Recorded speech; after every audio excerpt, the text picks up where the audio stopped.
Hey everybody, it's Master Gallengeist here, bringing you my review of Doctor Strange issue 450. Really cool that we've hit this milestone with Doctor Strange, and this issue is $4.99, which I was kind of surprised that they didn't go a little bit more on it, but I was really happy with this. I liked all the little vignettes that we got in this, also a little one teasing us with what's going to be going on in December. So we've got J. Michael Straczynski, Ashley Allen, Roger Stern, Derek Landy, Christian Ward. Yeah. So let's crack into these. Alright, The Past, The Language of Threads, J. Michael Straczynski and Lee Ferguson. Yeah. Turn left on the winding way past the trees of remembrance and the river of longing. Keep your face to the pale sun that never sets, and follow the tug of woven destiny to Tapestry Island, home of Enithirman, the weaver, designer of the Cloak of Levitation. And I was using the crimson bands of Sidorak to restrain the demonic forces attacking the Sanctum Sanctorum when one of them fired a bolt of hellfire at me. I failed to see the attack in time to stop it, but the Cloak of Levitation put itself in harm's way to protect me. I subdued the demon, but the cloak was once again damaged, which brings me once again to you, Master Nithraman. And we see that going on. It's like crazy. It's like, yes, loving the art, and I love seeing the circles in the paneling again, man. The damage is modest. It will take only a little while to repair. I thought as much, but the incident brings to mind a question that I have had many times in recent years for which I do not have an answer. When I first acquired the cloak, I assumed it was simply another artifact of the mystic arts, a relic to be mastered and controlled. But even then, there were intimations that there was more to the cloak than met the eye. The Ancient One said it was fickle. Even Baron Mordo said the cloak chooses the one to wield it. In recent years, it has become openly protective of me, and at times I have detected what can only be described as a sense of whimsy, humor, and mischief. It is not just sentience that I perceive, it has a personality. And since it was you who first pulled the threads together to form the cloak, then only you can confirm if my suspicions are correct and answer the next logical question. Whose personality is it? And I really like seeing that there back in that kind of time, and like the gold around the paneling. I said this day might come, did I not? Her name was Delea. She was a warrior, a sorceress, and she was my daughter. She chose her path and her likeness from the threads of life and energy that knit together creation. But she wanted to be more than a collection of the threads of other beings. She wished to create herself. So she turned to the ways of magic and learned and strove and fought in the hope of one day becoming the Sorceress Supreme. She did this not for pride or power, or to exalt herself by bringing others love. She did this to create beauty, and to protect those who could not protect themselves from all the dark forces of the world. And I was so proud of her, of what she was becoming and why she was becoming it, even when it destroyed her. It's like, oh god. This one sucks, man. But it's really good, too. One day she found herself alone against Dormammu, the Lord of Chaos, fighting to save the lives of people he wished to enslave. The battle raged across the physical and astral planes, both at the same time. She saved those in need, by lashing out in rage, destroying her physical form, and badly damaging her astral form. What little remained could still be saved, but I had to move quickly. I called together all the threads of her life, all of her choices and lines and textures, and wove them into a new form, one that would allow her to continue to do what she valued above all else, to protect those she loves most. God damn, man. Will she be alright? The damage does not harm her, though it may diminish her abilities for a time. This will only take a few moments, and she will be as she was. Will again be as she was. Still, I'm sorry you were hurt. She says, for I alone can hear her. Do not apologize. She is honored to be your constant companion, ever at your side. And she says, after all, who among us does not have a hole in all the places where we hurt in secret? I live in joy, she says. For I know that neither of us shall ever be alone when the darkness comes. You are my protector, and I am yours, and I live in joy. The end. It's like, god damn. I really like learning that kind of stuff, and it's just like, shit, you're partners. The cloak is a fucking awesome thing that there's more to it, and I really like that. I'm like, damn. really hit me in the feeling, man. Now we go here. One student at a time. Sanctum Sanctorum, 177A, Bleecker Street, New York. When I was younger, I struggled to control my magic and search for a teacher. And while Sorcerer Supreme was not my first mentor of the occult, he would soon become my favorite. It's like, ooh, interesting there with the magic. Don't scoff at me, Ileana Rasputina. You asked for a teacher to help you control your powers. I don't take that request lightly. While not the flashiest of the mystic arts, alchemy is the basis of all things. It will be your foundation. When I first started studying under the Ancient One, I was a greedy beast. I wanted to consume all knowledge. I was ready to claw my way to the top, to master the impossible. I would make a new name for myself in the occult. Instead, to my horror, my former mentor had me start with alchemy, the weakest of the schools of magic, or at least I thought. In medical school, mastery of each system of the body was isolated. We memorized facts without understanding the whole. Even in my practice, I was so focused on treating symptoms that I forgot to find the cause. Interesting there. And I like him tying that in with his medicine. Alchemy, the antithesis to my former approach, taught me that I was part of an interconnected system. Only when I was able to start diving deeper into magic. Only then was I able to start diving deeper into magic. I'll teach you the same, Ileana. We will begin with creating a simple healing potion. Joy. We must always start with the base. In alchemy, you cannot create something from nothing. Please, that's what magic's for. Perhaps you will find a way around the rules of alchemy in the future, Ileana, but today is not that day. And I like that she starts, making the thing, and shit starts going gnarly. What the? You said the color would change to reflect my soul. Is this some joke? Why is it doing that? You view your powers, your magic, as a symptom of your time in limbo. Just as I could view my magic as a symptom of my accident, it is still our magic, Ileana. Part of understanding your power is understanding that it's, in fact, your power. I cannot teach you until you accept this. My time in limbo and your accident range were two very different things. Besides, I absorbed limbo. It's destroyed. Nothing is destroyed. It merely becomes something else. And that's where it starts going. I'm like, yeah, and the art really fucking works. I really like how this one goes. I like the mystical kind of stuff that we got in the first one, and then this one's kind of like black and like crazy looking. I love how they get the magic in there with his sigils and everything. Shield of the Seraphim!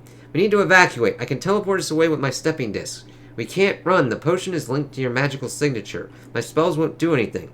Well, let's see how you like my soul sword. God, help me. I can't do this. Yes, you can. I also tried running from my accident. I tried to reverse it. But you, Ileana, are so much further along than I was. You accepted limbo into yourself. That first step will always be the hardest part. Don't be afraid to take the next step. I'm not scared of anything. Then let us banish this threat. 7 sons of Cinnabus. I will need your help, Ileana. This beast is linked to your magic. Mimic my somatic movements, and I will provide the spell. You know, the first day of class is normally a syllabus day, but I guess I can help out. Gates of Gaia. And I'm like, I really like the handle that this team has on Strange. I'm like, I would like a run with them. You look like a wet dog, Strange. Crackle, and then makes it clean and everything. You were saying? And then she shakes it off. You infernal child. Oops. Guess you'll need to cast another cleaning spell. You did well today, Ileana. We'll continue this lesson tomorrow. I can keep going, perhaps, but learning isn't linear. Rest is important. Careful, Strange. Keep this up and you'll fool everyone into thinking you're a real teacher with a real school. God forbid. One student at a time, Ileana. One student at a time. And we see the butterfly land on there. It's like, cool. I kind of like him going into his past with the medicine and the accident and linking that up with Ileana and them dealing with that kind of stuff. So, The Haunting of Webster Hall. This one is pretty interesting. And look, we got our nice staples and no loose pages. Evanston, Illinois. A fine old manor and well secured. Still, a simple spell should grant me entry. I wasn't sure what I might encounter here, but I scarcely expected a tear gas attack. Eldritch forces heed my plea. Repel this noxious gloom. Disperse this threat and make it null. Upon the winds of Watum. It's like, oh shit. Aye! Another physical attack. Fortunately, there are many ways to deal with such threats. Let illusion and foe both fall before the bands of Sidorak. What? Who? I am Dr. Stephen Strange. And you are? I kind of like him going full ass on it and like calling out the shit and spell. It's like, sweet. And I like him doing that there. That's a badass pose there. And then seeing him flip the dude. It's like, shit. Robert Payne. I'm a local attorney. An attorney? Wait, an attorney. An attorney? Wait, Dr. Strange, the occultist? Yes, I came here following mystic portents. Why are you here? This place belonged to a late friend of mine. There's been some vandalism, and I was crazy enough to think I could stop it myself. Few attorneys have access to military-grade gear. You're not telling me the whole truth. But by the all-seeing light of my amulet, it shall be revealed. Eh? You're that masked hero, the Black Fox. I was once. Thought I was hot stuff too, but I'm not good for much of anything. I couldn't even save the woman I loved. You've already won, Nocturne. Leave Miriam out of this. You want to kill someone? Kill me. I think not. Marvel, The Lost Generation, Issue 8. It's like, interesting here. I kind of like it linking up with that kind of stuff. My apologies, Counselor. I regret bringing those memories to the fore. You couldn't have known. But you said something about mystic portents? Yes, and I believe we're seeing one now. What, the devil? A devil? No. As we see a suit of armor clanking down. It's like, shit. It's empty, indeed. Its motive force resides above. Winds of Watum, carry me aloft. Nobody here. They must have shoved the armor and run. No. Here is the source. Oh, thank you, Doctor. I'm sorry for the mess, but I have been so desperate to contact the living world. Miriam? Miriam! Hello, Robert. We have unfinished business, don't we? Miriam, I'm sorry. I'm so sorry. I know. I love you, Miriam. I'll always love you, and I will always love you, but you're letting guilt consume you. And I like how the paneling kind of works in. We see them kind of going there and then fitting into going to a wider shot to see Miriam. It's like, oh, shit. If you continue this way, neither of us will ever be free. You mustn't give in to despair. There's still so much good you can do in this world. Please, promise me you'll get on with your life. I can never deny you anything, Miriam. I promise. Good. I trust you, Robert. Thank you again, Doctor. Miriam, she's at peace, Robert. I know, but it still hurts. I'll miss her every day of my life. Try to remember that you're not alone. Loss haunts all of us. The loss of a loved one, a career, a way of life. All three for me. Believe me, I can empathize. But Miriam was right. There's much in this life that remains for you to do, as there is for me. Nothing can bring back the people and things we have lost, but life still goes on. Miriam was right about almost everything. Maybe it is time for the Black Fox to live again, but I have to rethink the way I operate. I trust that you will find a way, Robert, but know that you will always have a friend in Stephen Strange. Thank you, Stephen. Thank you. The end and a new beginning. That's kind of cool. I kind of hope that kind of pops up, and we see the Black Fox, if anything, as kind of supporting for help and doing stuff in Doctor Strange stories. The Astral Realm Before Breakfast. Astral Scars, written and drawn by Christian Ward. And this, the colors, holy fucking shit, this is amazing. And the paneling. I love that we have, like, the blue in the background, and then just having that focus on this. So we see Strange sitting there. Hey, you're not astral. You're not astral born. What are you doing here? I'm not actually here. Hard to explain. This is sort of like my imagined body. My physical body is back in my house.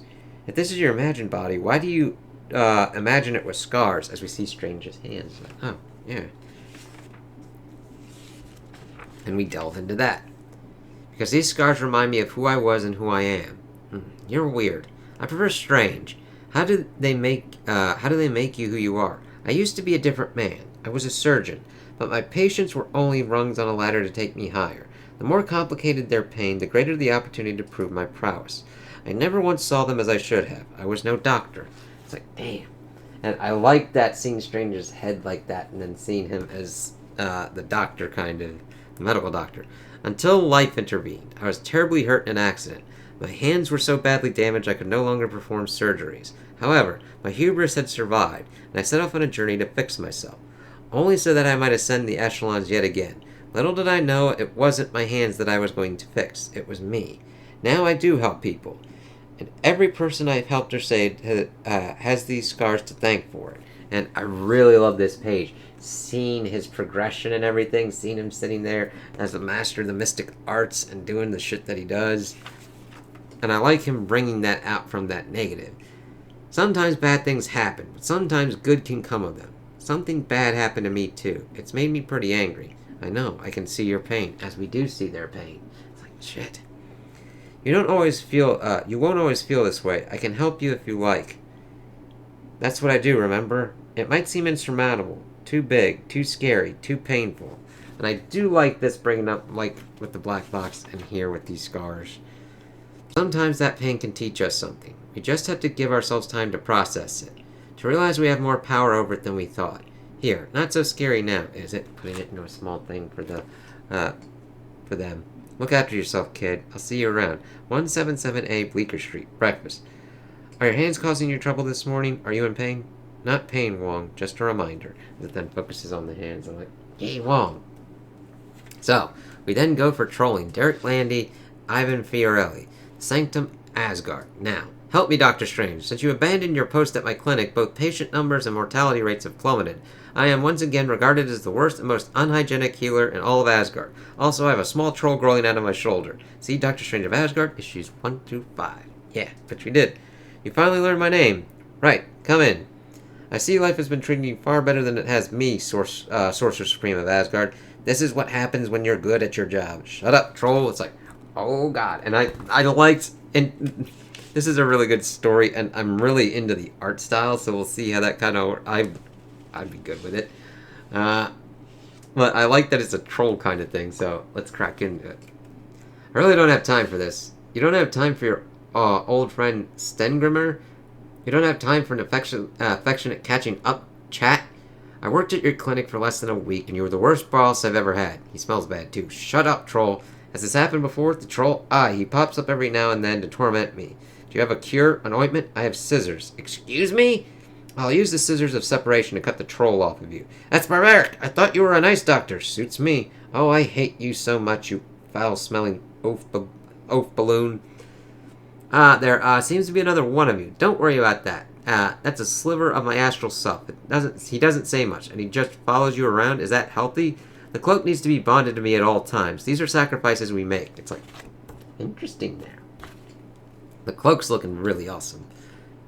Ooh, are those the bracelets of strife and regret, made from the finger bones of a sorcerer whose own evil impulses led to his agonizing demise? That's the one. These are dangerous objects. I've seen the threats I'll be facing in the very near future, and these are the weapons I'll need if I'm going to survive. Found them. Now just hold still. Don't come near me with those. Don't you dare. I'll cast a hex upon your eyeballs and... Fine. I'm out. You see? I'm out. You could have done that the entire time? What even are you? Your little passenger is a psychic manifestation of your own need for company. I resent that. When I left and you found yourself alone once again, your subconscious fashioned you a companion. Have you named him? Trugly the Ugly Troll. Hey, would you really have cut him off me? Oh, these? Just ordinary scissors. Wouldn't have done much. I like that. It's like crazy. And I really like Strange's outfit here. That art is fucking awesome. So, that'd be... And then, of course, he's got his staff there. That's awesome. Well, ask him. If you ever want to return to the clinic, I'm sure we could work out a slight increase in wages. Thank you, Stengrimmer, but I must regretfully decline. The 9 realms were cut off from Midgard when Thor died, and I must find a way back. You can see yourselves out, can't you? I have an apocalypse to avert. Is my name really Trugly? It doesn't have to be. It could be Frugly or Grugly. Trugly is fine. Come on, Trugly, let's go home. To be continued in Doctor Strange issue 1. Yay! And we see that here. Oh god. So this is a little preview for what we're getting for the writer and the artist. So I'm really happy for that. I mean, I've already got it on my pull list. Anyway, so I'm looking forward to it. Stephen Strange is stranded. After becoming Sorcerer Supreme of Asgard, Strange lost his chance at redemption and revenge against Doom when Loki murdered Thor, cutting Midgard off from the other 9 realms. With no way home and few allies remaining in Asgard, Strange travels to Alfheim to investigate an emerging crisis. But in an unfamiliar land, can Strange prevent elves and angels from going to war over a mysterious coffin? Maybe with some help from Heaven's own Angela. Derek Landy and Ivan Fiorelli join forces for a bold new era of Doctor Strange that will take him on a journey into mystery. On sale in December. So, I really enjoyed these. I loved learning about the story of the Cloak of Levitation, and it fucking just, like, hit me. I was like, oh god, it's really cool to learn that she wanted to be Sorcerer Supreme. She fought Dormammu to save people, and that her father was able to fashion her into the Cloak of Levitation to continue doing what she wants to do, helping people. I loved learning about Strange mentoring magic and everything kind of going on with that, and then helping out Black Fox move past his lover's death. And I liked seeing Strange help that kid with the scars and everything like that, and what they can kind of do to people. And they're just seeing Strange deal with this stupid little troll problem with that dude, and then setting him up for the next thing. I really enjoyed this. I loved seeing the different art styles. Everything hit for me story wise. I liked the writings, how they handled Strange, even when we were shifting from writer to writer, and how they kind of handle Strange and the cast of characters. It just worked. Art was on point, and I loved it. If you didn't, that's quite alright. I completely understand, but I think this was a nice 450th issue and celebration of Strange, and I can't wait to see what happens in December. So those are my opinions on the issue. Tell me what you guys think in the comments below. If you liked it, if you didn't like it, if you agree with me, if you disagree with me. Also like and subscribe, and I hope you have a good day.